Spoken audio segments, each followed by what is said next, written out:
Constraint-based sketching, retain sketch.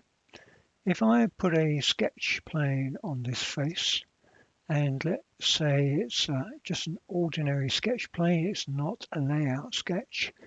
If I click on this, I'm going to make this a mirror line. I just now make a little bow tie, like so.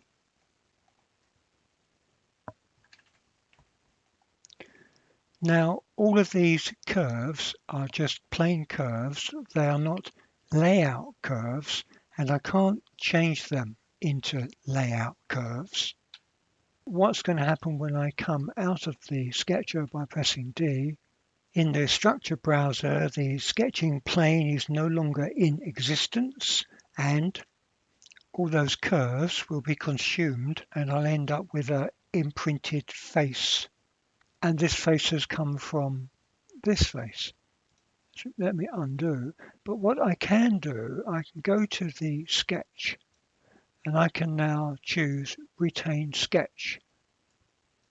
So what retain sketch will do, if I now press D, is it's changed those lines into layout lines.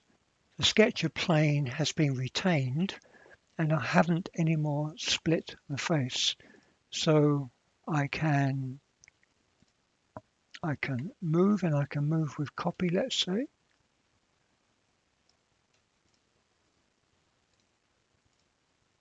What else I can do is I can still go to the sketch. I can right click on the sketch, and I can now use 3D. This will retain the sketch because that was a previous option, but this will allow the imprinting of those edges, those curves, onto that face and split the face. So now that's happened. That face has now been split. So I can pull, but I can also move the sketching plane.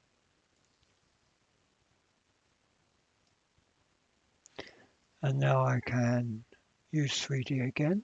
And now I can take this face, a new face creation from the previous divided face, and pull it out.